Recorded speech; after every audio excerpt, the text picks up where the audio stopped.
Well, hello there, and thanks for listening to Henderson Performance Radio. And today we've got an interesting conversation with an interesting dude by the name of Josh Halbert, also known as Get Chimpy on the interwebs. And you will typically find him in various states of being upside down, demonstrating feats of strength and mobility, working with professional athletes, and otherwise engaging in some fun things like maybe like not eating for 3 days. So as you can imagine, this was a fun and wide-ranging conversation with a guy who I have been a fan of for quite some time. Now, do be aware that there's a little bit of echo on my side of the line, but that just means you get to hear me twice. With that, I hope you enjoy this conversation with Josh Halbert. Alrighty, we are on the line with Josh Get Chimpy Halbert. How you doing today, Josh? Good, Zach. How are you, brother? Very good, very good. So I'm super excited to have you on and get a little chat going because you're someone who I've followed for, let's see, at this point, probably 3 or 4 years. And I know that you've done the deadlift thing, the kettlebell thing, and you're quite adept at the body weight stuff. And so I'm really interested in hearing like a lot of the scope and filling in the details of kind of where you've come from and maybe where you're going. So let's start kind of from the top. What was your first foray into fitness, and how did you find yourself becoming an instructor? I mean, I've always been an athlete. I was really lucky that my parents at a young age threw me into martial arts just like as a way to kind of keep me more disciplined and like, wow, he's just got so much energy. So from an early age, I was definitely like into like physicality with the body. And then as I got older, into my early 20s, I wasn't sure what I was doing. But one thing I realized is that like throughout my life, like being physical, whether it's playing sports or going to the gym or just being in my body was always a constant. So I just started to pursue that. And one thing led to another. I went to school for it for a little bit, and then I got some really good internships. My culmination of finishing up my college degree was I got to do an internship at Athletes Performance, formerly known as Athletes Performance. Now they're called Exos, but at the time it was Athletes Performance in Phoenix, Arizona. And this is about 2011, fall of 2011. And so that really gave me a good blueprint for like what a world-class coach or what a world-class facility or like an integrative system looks like. And from there, I moved back home. I also got, at the turn of the time of being in school too, I'd also accumulated a couple of different certifications like functional movement screen, a HKC, eventually got my RKC, which is, for those that don't know, there's a Russian kettlebell certification. And then over the time, it's just like, I think naturally I'm somebody that just wants to explore more and go deeper. So you set your eye on maybe a modality or a type of training, and you start to really get comfortable with it and understand the nuances. And then you figure out that, wow, like I need to get better in a different way. There's other ways I can kind of find to optimize myself and become more well-rounded. And like you said, it's kind of transitioned to resistance training, gymnastics, movement, mobility, also just more self-improvement, understanding myself and how I can help my clients better and getting people to teach themselves better. And yeah, it's just been a pretty steady journey of growth. Lots of mistakes, continual mistakes all the time. But for the most part, it's just like anything else. It's just that journey. You're taking it in, and you're starting to learn more about yourself along the way. And like you kind of, the way I go is I kind of have to go to these extremes where I'm just doing body weight, or maybe I'm just really into kettlebells for a while. And then I like, not like I'm coming back from the fringe to bring some principles and stuff that I can help people with, and even find my own center, my own balance in that spectrum. Yeah.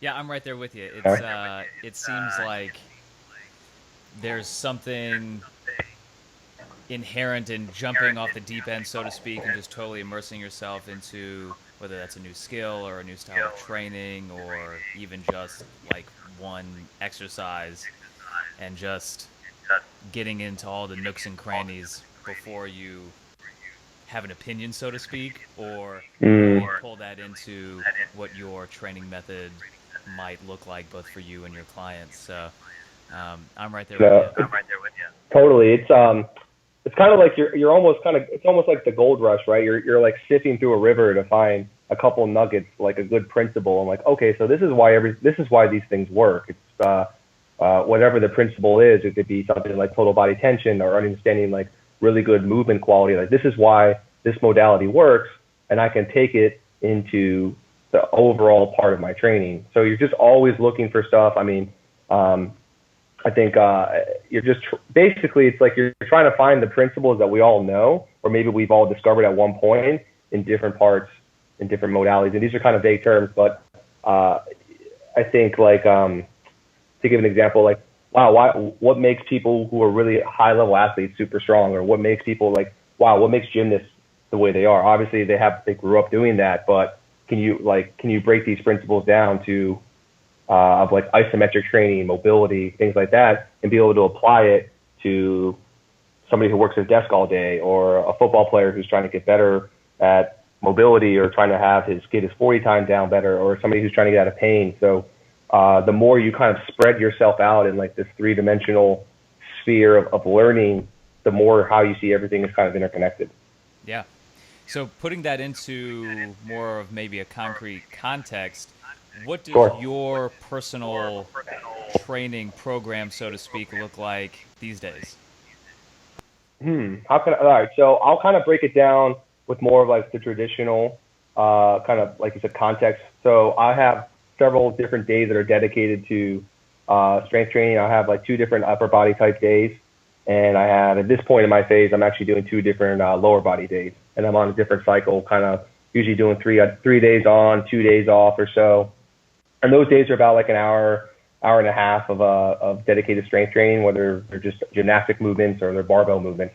And then throughout the day, I also have just a lot of intentional movement and a lot of what we call wriggling or wiggling. You know, just being really fidgety is part of my movement. Like always, like right now as I'm talking to you, I'm throwing my big toe into flexion, and I'm mobilizing it and trying to tell the tissues to move better, right? So I do have these like dedicated days of strength training, but I've also taken my natural OCD and my natural fidgetiness, and I kind of try to apply it in a more practical term. So throughout the day, I mean, I guess you could say I'm training all the time. That's what I try to instill in people too, is to be able to move as much as they can intentionally throughout the day.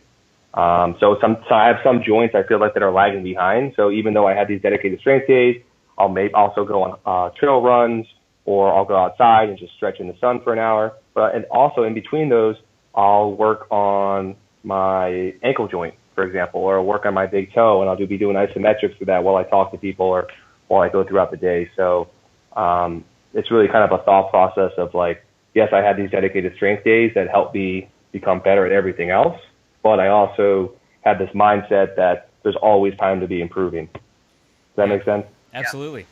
I can imagine that one particular somewhat new style of training or modality is the FRC that seems to have been something that you've given a little bit of focus and incorporated. And I'm somewhat familiar, and I think I get the gist of it, but for those who aren't familiar, what is the FRC approach, and how do you use it on yourself and those who you work with? Totally. So the FRC it stands for Functional Range Conditioning, and it's kind of a subset of courses that's part of what the Functional Anatomy Systems or Functional Anatomy Seminars. And it's started by a guy named Dr. Andrea Spino. You should look him up on Instagram, and you can see all his accolades there. But a really intelligent guy. But it's that whole system is more of a thought process, right? And looking at the body and trying to take as much of the literature that we know of and trying to apply it into very practical and scientific terms. So the course that I took was the FRC, and to kind of keep it somewhat concise, looking at where you currently are as an individual and seeing if you have those prerequisites to do what you want. So every movement, everything that you do in life certainly has prerequisites that are required of the joint, of all the joints, and making sure that you're either prepared for that, for those movements that you want to do, or that if you're not prepared, do we have a way of assessing and then progressing to the point where you are prepared? So if you want to do a pistol squat, for example, or something like that, there are several different prerequisites that are required for you to be able to do a pistol squat well, and not to the point where you're compensating through or that you're shearing on all of your joints. So that goal would be to address where you're lacking in certain areas and be able to build you up to a point that you could do that. Just for example, how I apply it in my own self is understanding that like everything that we do, we're constantly getting better at. So right now I'm sitting on the couch as I talk to you, and I'm getting better at sitting at the couch. So if I were to sit in this position for the next 3 years, my body would start to morph into the shape of a shrimp sitting on the couch, right? So if you understand that and you're looking at your entire day, you're like, wow, like everything that I do, I'm getting reps at. Okay, so for me, that's what I was telling you about how I'm training all the time. I really try to take an intentional approach of what signals do I want to send on my body to be able to get the result I want. So nature's very simple in the sense of move it, use it or lose it, right? So how that applies to training, well, first thing for all of my clients, I will start them off with teaching them how to move all of their joints independently. And the thought being that I can impact them more if I can inspire them and teach them to take care of themselves when they're not with me. So all of my people, at least if they're not lying to me, they tell me that they're doing all of their homework with just simple joint mobility.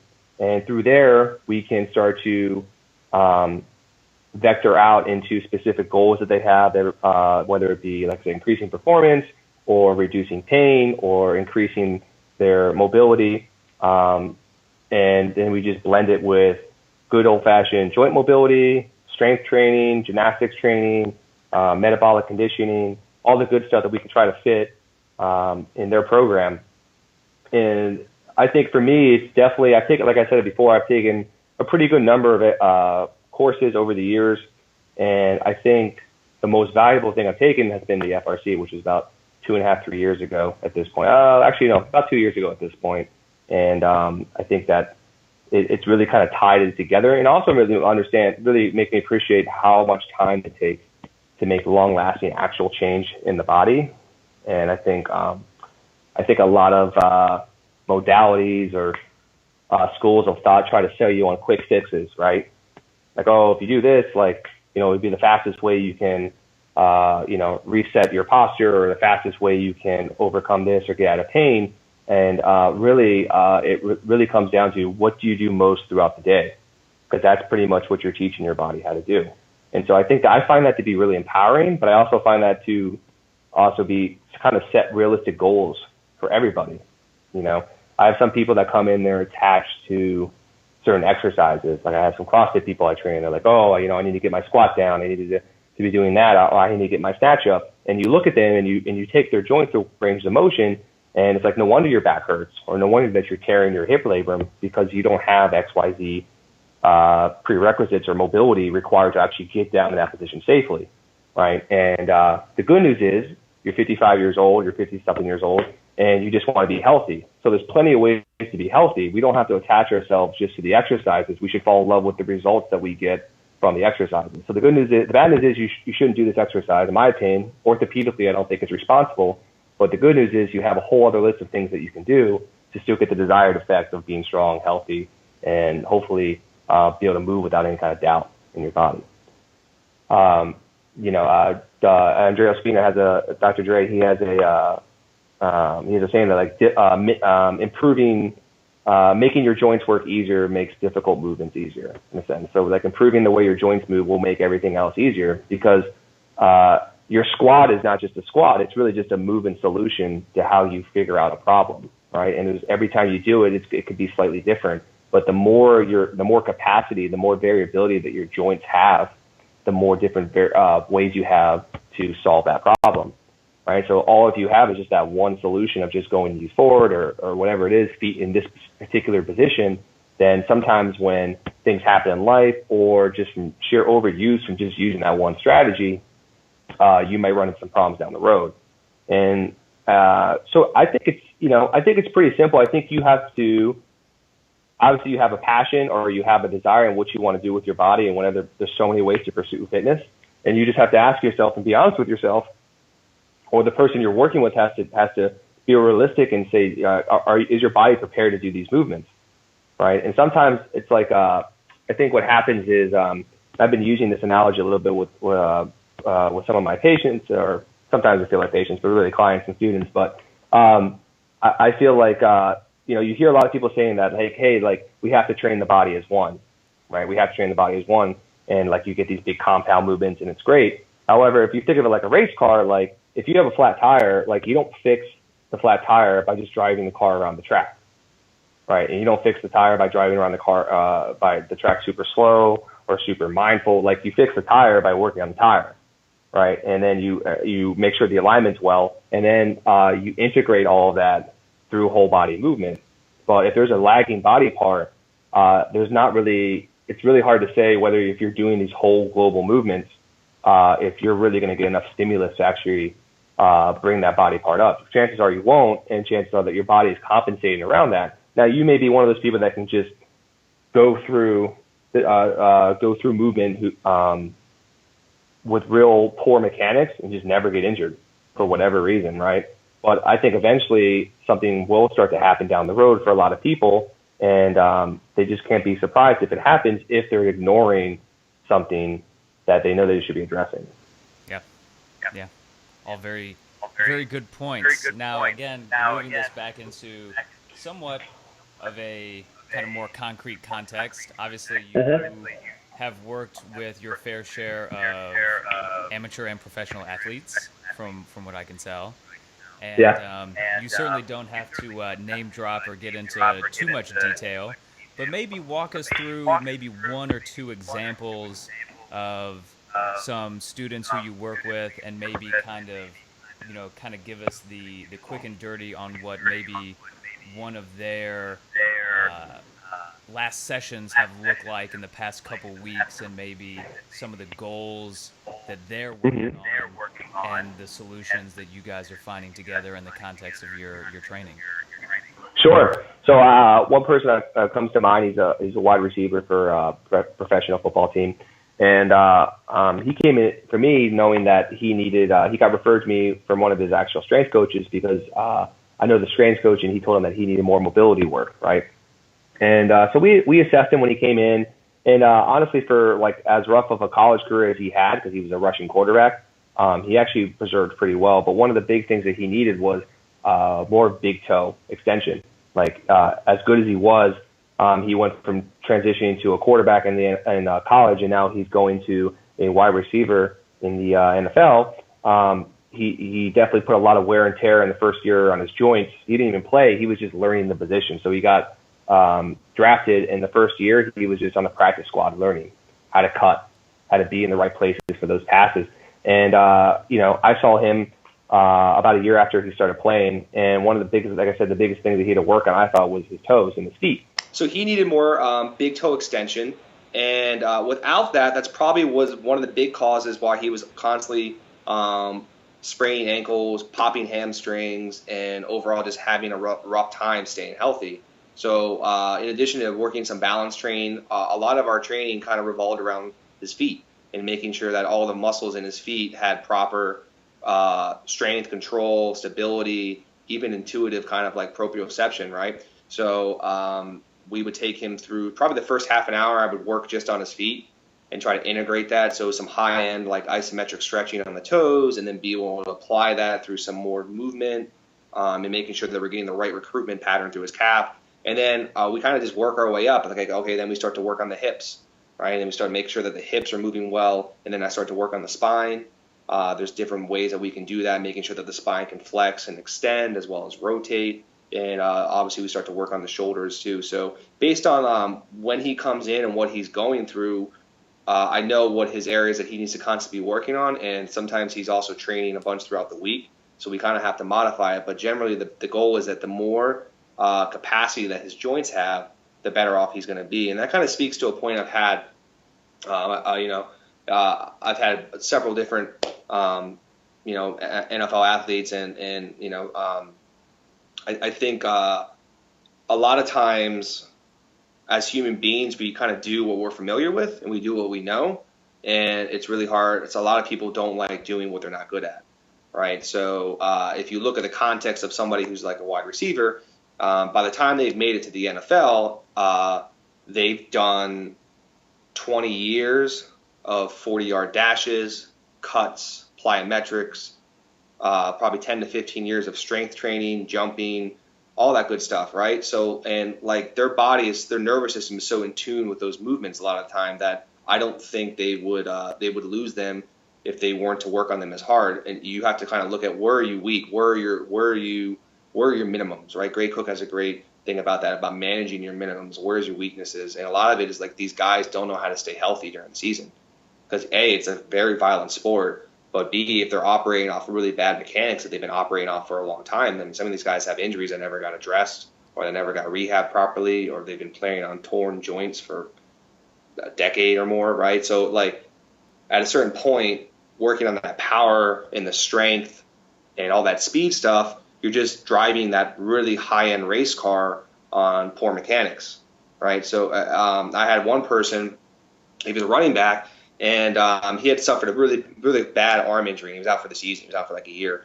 And he saw him like 8 months after his injury, after his rehab, and he really did not have much range of motion restored in his forearm. Right, he broke his forearm, and I was really surprised. I thought he would at least have more. I was hoping the rehab people he was working with would have helped him get more range of motion. And on top of that, we took him through a bunch of joint mobility. And he was pretty beat up. Like his shoulders were really stiff. His hips didn't move very well. And, long story short is like we had worked a couple sessions, but he really decided that he needed to go work at a speed camp down in Florida. And, unfortunately, he got traded a couple weeks and then started the next season. And that's just kind of where I'm telling, where I think, we have a spectrum and certain people are really, really good at those things, right? You're really good at sprinting, you're really good at cutting, and you're not necessarily good at being able to control your body in space or actually be able to move with reasonable efficiency in just regular movements. So I think as an athlete or even as somebody, we're all athletes, as somebody who moves through space as a human being, you kind of have to see where you need the most work because typically that's also where you're going to get the most improvement. Does that make sense? Yeah. Well, it's very funny working with an athlete literally from the ground up when you're talking about toe work, foot work. That's something that I can only imagine gets, now granted, I have no idea, but I can imagine that doesn't get too much attention from your average strength and conditioning coach that a lot of these athletes may or may not work with over, a long period of time. Sure. It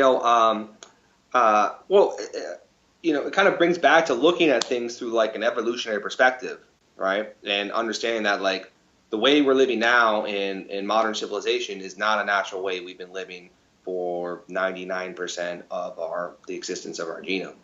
And so even though you have these amazing athletes who are jumping super high and running fast and like they can do these crazy things with their bodies, chances are like it just shows you how good of athletes they are because if they've grown up in this country, they probably grew up, wearing really shitty shoes, and then they grew up sitting at a desk for 12 plus years and then driving around. So even though they're active and they're incredible and like they have these, there's when it comes down to it is genetics sometimes too, right? It's hard work and genetics and talent. They're also sedentary human beings with morphed feet. Like you're just not going to get those feet back, unfortunately. I try to work on my feet every day, and I've accepted that, there's just parts of my feet that are just structured and grew that way, and I'm going to try to open them up the best I can. So you kind of understand that, like, wow, like everybody, most people, especially like really high level athletes, if you've been in cleats, really tight cleats for decades, like you're kind of playing with flat tires. Like the feet are so important. If you can add another 10 pounds to your squat, great. But can you apply that to the ground when it comes to pushing off?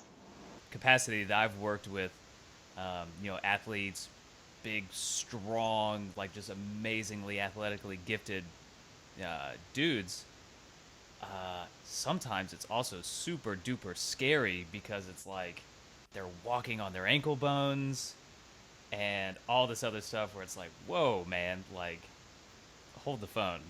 Like, you're amazing, one, but almost despite some of these, like, fundamental, like, issues that are, far beyond, my pay grade and the scope of, like what I do in training. So, Well, yeah, I mean, there's I can't tell you how many times I've seen pro athletes that just can't stand on one leg oh, yeah. and do like a simple single leg deadlift. Like they can't hinge on one leg without like either just collapsing and falling over, or it just being like one of the hardest things looks like they've ever done, and you're just like holy crap, like you're just a really you're that far ahead of people. You're like this race car that's playing with the e-brake up. Like you're that far ahead of people in spite of the fact that you just have like shitty mechanics. It's crazy, and they're all like, so it's all like that too. Like most, and unfortunately, it's like, I always like to share the story of like I think there's a point where you can get too strong for your own good in some sense, right? One of my old training partners, I mean, I got to just work out with him while I was young in the gym. He was a Baltimore City cop, powerlifting guy, 200 pounds, deadlifted 600, squatted over 500, benched like somewhere around 4, just a beast, just a man of a man, right? Just like this stud. And I remember one time he had to go chase somebody down the street, and he went into a dead sprint, he was telling me, and he ripped his hamstring off the bone. Whoa. Like off the bone, not even in the middle. Like, you know how much force you have to do that to rip off the bone? And, I mean, this is a guy that just squat, benched, and dead. Maybe would do a little bit of rows, but that was it. And when he had to really go to apply that force, he ripped it right off the bone. And was never quite the same, kind of worked at a desk for a while, and, never really got back to being the beat cop that he wanted to be. And, there's definitely a ceiling where you're too strong for your own good, but I've never seen somebody who moves too well. Right. I've just never seen that. Like, oh, that person's too fluid. They have way too much control over their body. I've never seen that with anybody. Now, that doesn't mean that strength isn't important and that, like, you can be an underpowered, understrength athlete. You need to work on that because the guys in your sport are so much stronger than you. But mobility itself is just body control, and it's the umbrella towards everything. It feeds everything. It opens up more possibilities. So I kind of hold it in the highest regard when it comes to training people. Yeah, absolutely. And good mobility work is good strength work. Right. Because if you're training with a full range of motion, it's not really different.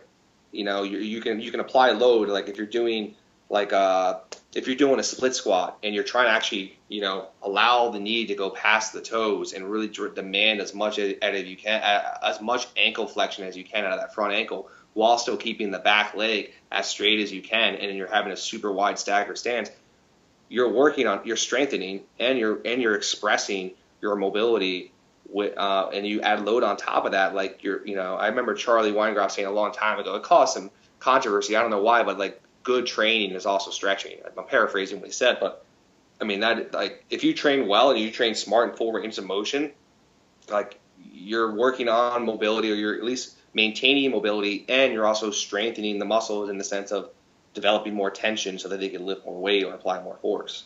It's not really that different. It's the only thing that's different is that people just attach themselves to exercises because they grew up like that. And so sometimes people have a hard time kind of accepting this new mobility approach, but it doesn't really seem new. It just seems like you're restoring people for the fact that we kind of grew up in first world society and have disconnected with our bodies, and we don't move as much as we do. I think that's a huge thing. That's been my thing for a long time now. It's just really trying to instill a thought process into people to always be training, always be moving. Because if you're always moving and then you're working with somebody like me, we can do a lot more high level shit. But like if I'm working with you like once or twice a week, and that's like your weekly dose of movement, then your progress is going to be way slower. If I give you homework to do, or if you're doing that and you're not taking your mobility work as serious, then your progress is going to be stalled. And I think that's a big thing too. Is like you are your best therapist. Like you're your best physical therapist. You're your best person that can fix yourself if you're doing the right things correctly. And it's just then like once you know that these are the things you need to do, are you doing them? That's it. Right. I know so many people that are, I call them like, I've been like that too. I've been like they're like treatment junkies. They get dry needled once a week, then they go to the acupuncturist, then they go to the chiropractor the next week, and then they have to go to cryotherapy, and then after that they're going to go into a float tank, and then after that, and all these things. But then you're like, hey man, are you doing your joint mobility today? He's like, it's, I didn't get a chance to do it. Yeah, but you're going to spend $200 go seeing this physical therapist who's going to work on hip extension with you when you're not going to work on hip extension on your own. Like, it doesn't make any sense. Right. I don't get it. Like when something's stiff, it just usually means it's neglected. Yeah. Or abused, like improper. Oh, my back's stiff. It's like, well, have you done a cat-cow in 3 days? Have you done anything? Like, oh, I can't, I don't know why my hamstrings are just so tight. It's like, well, you haven't touched your toes since Kennedy was in office. What do you expect? Like, I mean, it's not that complicated. That's one of the overlying, what you could call American thought processes, is that I have this issue that I put in a box, and I want to pay someone to take care of the box. That's a great point. Yeah. I mean, I feel like more and more, like you're just trying to become, it's like you're a performance coach, you're a movement coach, you're all these things, but more and more I start to feel like just an intention coach. Like setting your intention, mindfulness, like unfortunately that's the new buzzword, but we can still take that word back. Like mindfulness, not just something that's going to be sold on front of a magazine. Like mindfulness really is like the key in understanding like how to grow as a human being, right? In whatever facet that is. But like you're really just trying to set intentions. It's not a process that's a thought process that's gonna happen in like 2 or 3 weeks. It's gonna take. I feel like even with myself, I'm hitting new levels all the time of like understanding like my intent and what I'm doing with my choices. But I really think that if people just were super intentful in what they wanted to do, then they would understand how to like improve themselves in ways they couldn't even imagine before. Yeah. Well, that kind of gets into a little bit of kind of the next concept I wanted to explore with you in the capacity that you want to.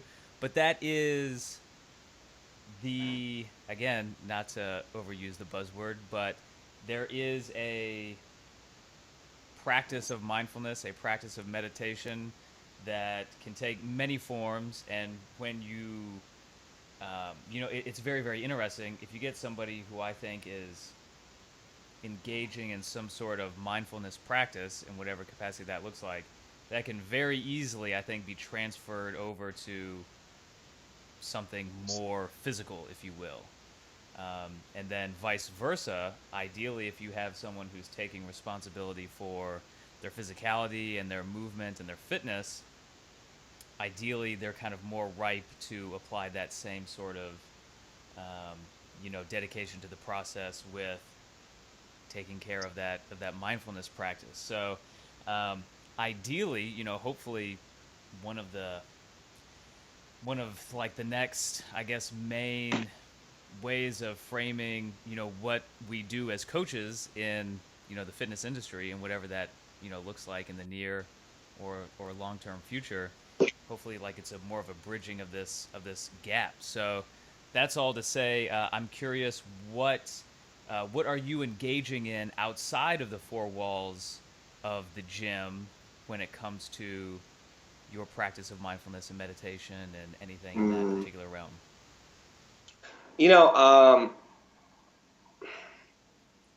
That's a good question. So I always got to come back to that like evolutionary perspective, right? And understanding, like, I'm really understanding that, like, because that for me kind of dictates how I want to look at life and how I'm going to operate through it, right? So understanding that, we are primates. We have these brains that are, millions of years old, and they have a bunch of survival mechanisms that are meant to keep us alive long enough so that we can reproduce and then raise our offspring old enough so that it can reproduce. So understanding that, like, anxiousness, jealousy, hypervigilance, all these things are natural things of the human condition because your brain is just sitting there taking in information, trying to decide what to do with it, right? Or there's things in your life that you need to address, so all these things start to happen. So when I I think things that pull you out of that and that kind of center you to the moment, like being mindfulness is just that. It's just being in the moment. And there's so many, like you said, there's so many different vehicles for that. So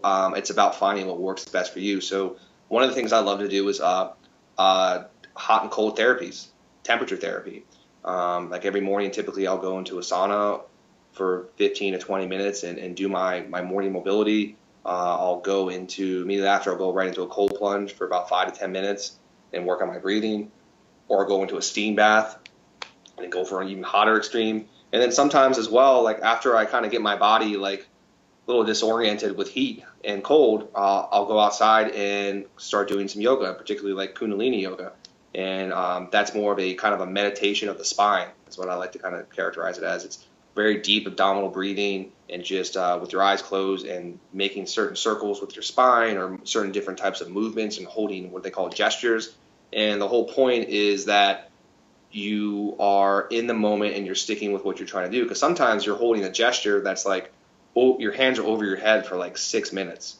And like you're just, it's like first you get bored before you get tired, or there's a voice in your head that says this is dumb, or like I need to go, like I'm going to be late, or like you're looking for reasons to get out of it when you know that you're not going to be late. You have all the time in the world to do it.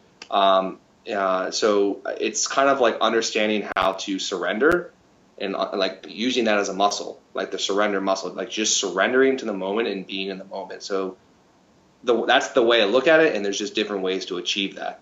Another thing I've done is using float tanks, sensory deprivation tanks, which are great. So for those of you who aren't initiated, the sensory deprivation tank is about a 12-foot long tank that's about 4 feet high and 4 or 5 feet wide. So it's a pretty good size coffin in a sense, right?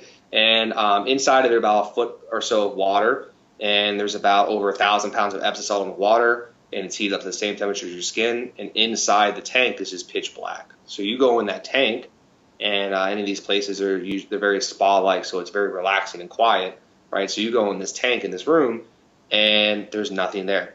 There's literally just nothing there except the water and you.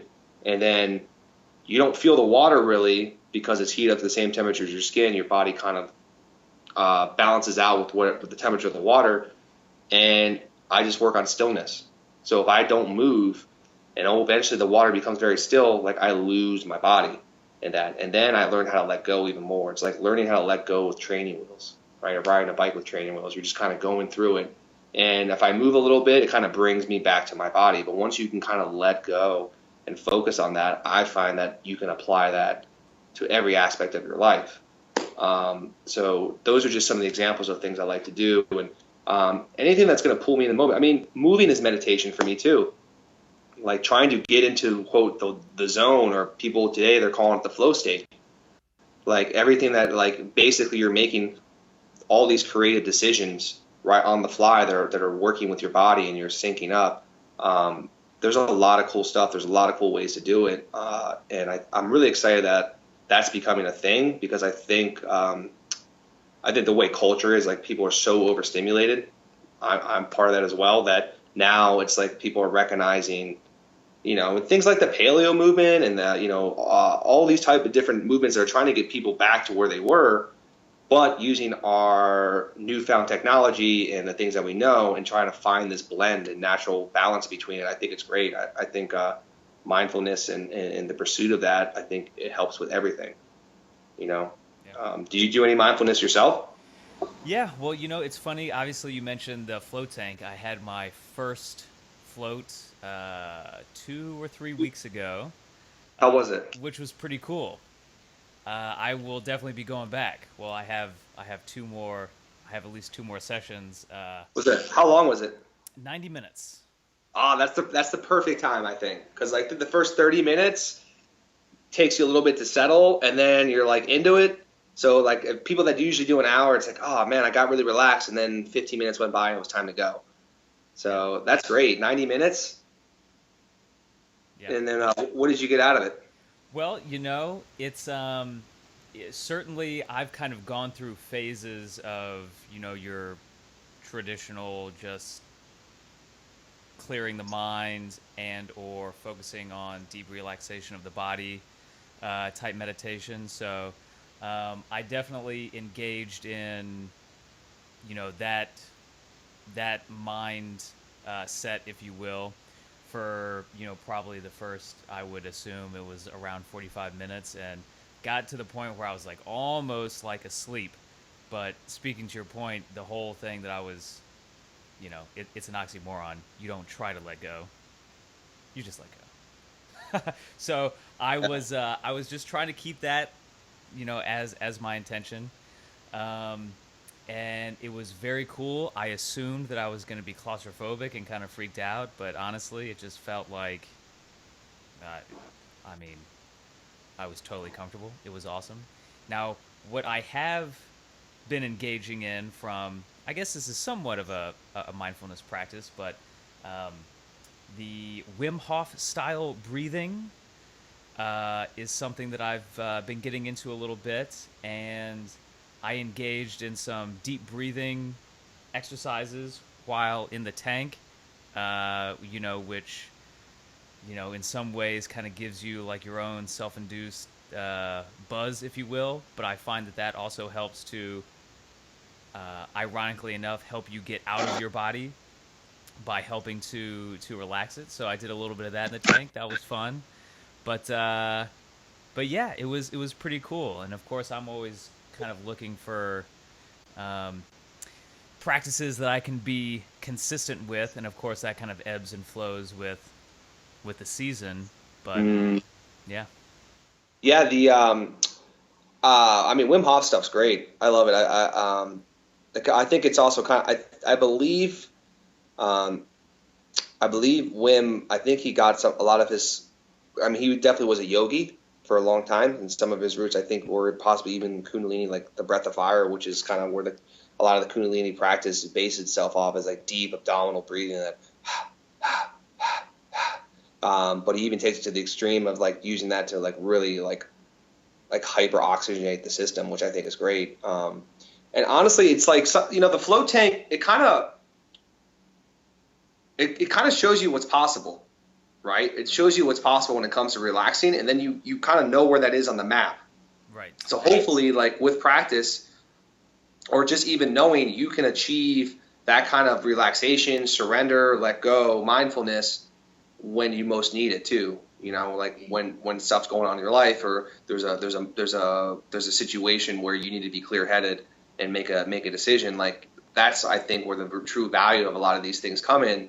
It's really easy to do that if you're in like this nice quiet tank and that's your intention. But if you can really start to apply that to the times when it's not optimal to do that, I think that's where you get the most kind of carryover with these mindful practices.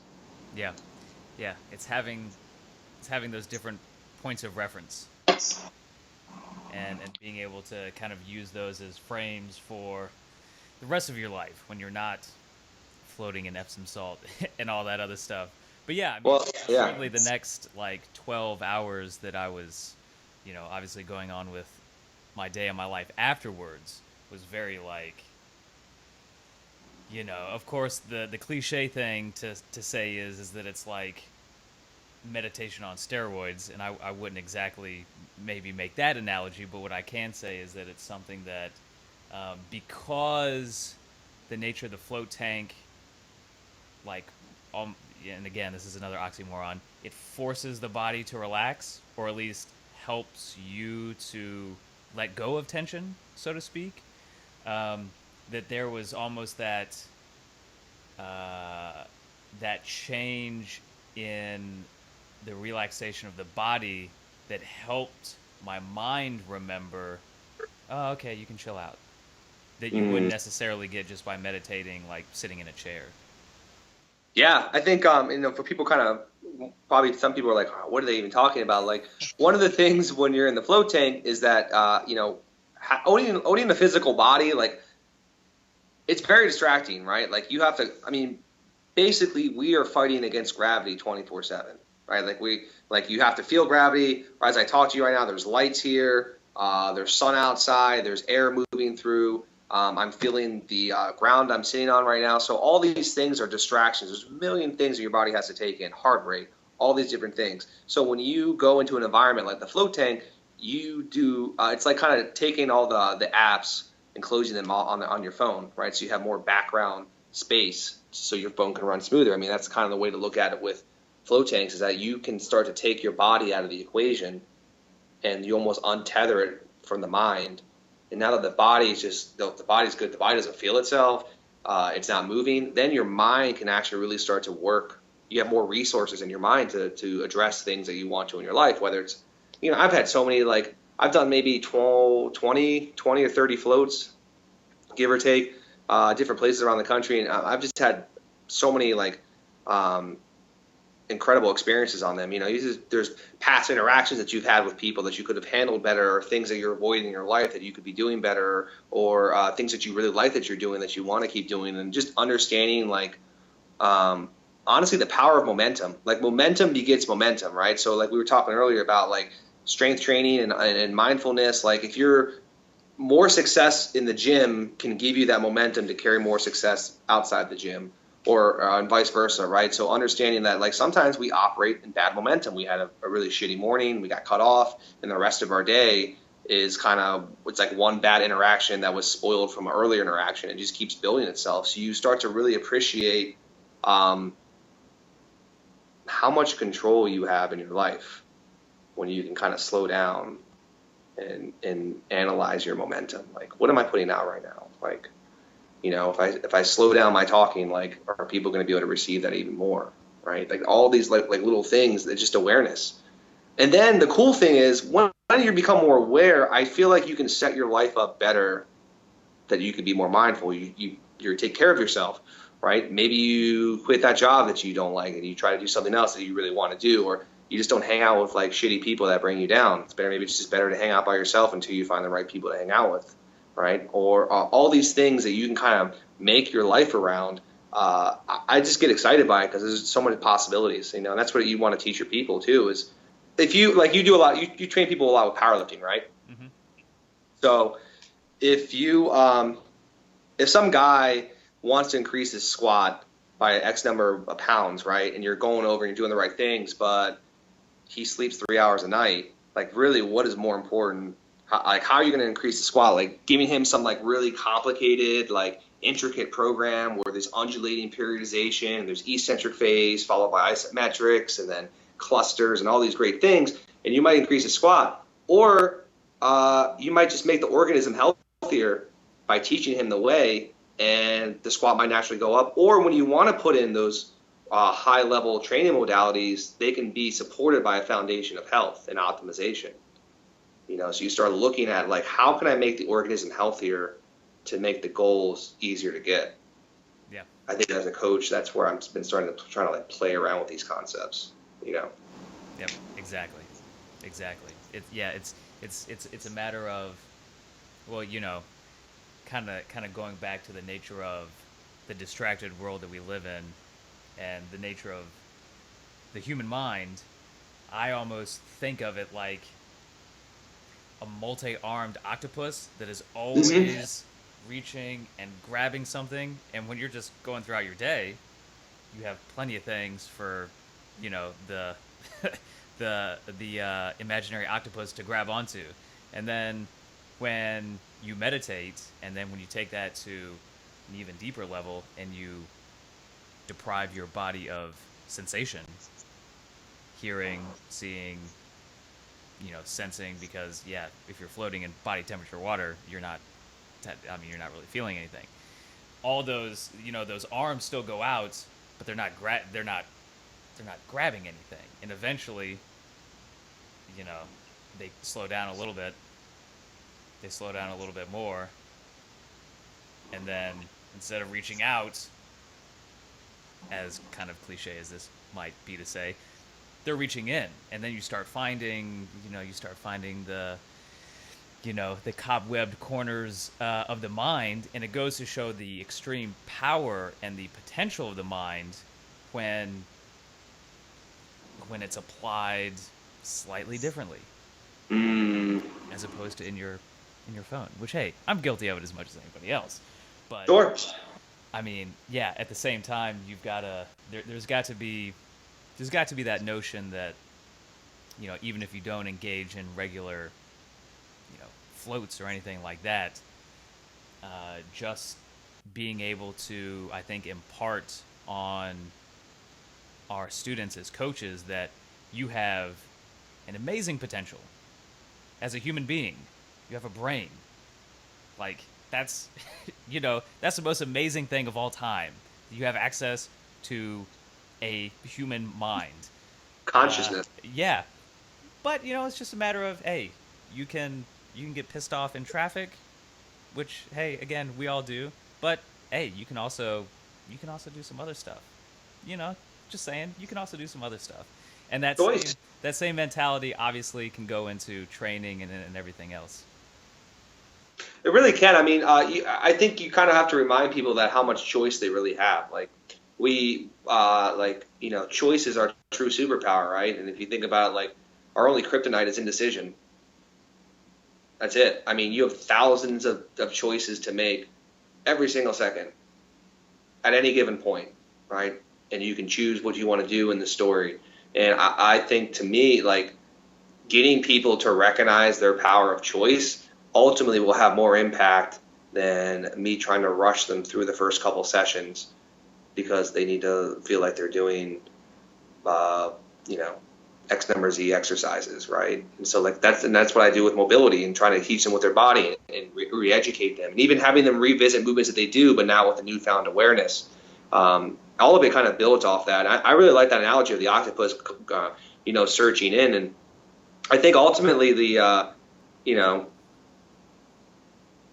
you have to decide what your potential is and how you're going to reach it.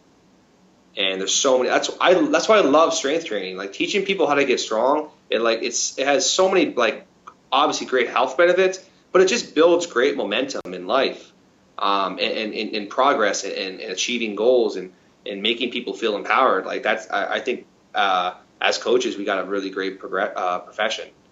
I think especially in these times you need to make people more aware of how they can make themselves better. I think. And even, like, if you don't have access to a tank, one of the easiest meditations to work on is just breathing. Your breath is with you all the time. Like, breathing is so important, man. Like, it's the first thing you do and it's the last thing you do in your life, right? So you might as well get good at it. You might as well spend some time in understanding how to do it. And even if you're not, like, I always tell people they can download the app Headspace. You get 10 free days, and it's like 10 minutes a day on how to just meditate. And it kind of takes a very secular, non-mystical way, which I think can turn some people off. It's just very, like, just be mindful and sit and breathe, and he talks you through it.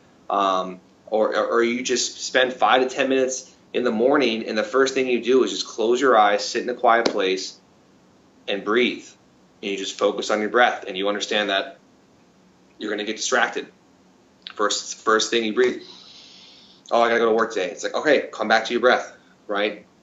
And then you're going to go get distracted again. But every time you come back to your breath, Sam Harris talked about this. I think it's great. It's like a bicep curl for your mind.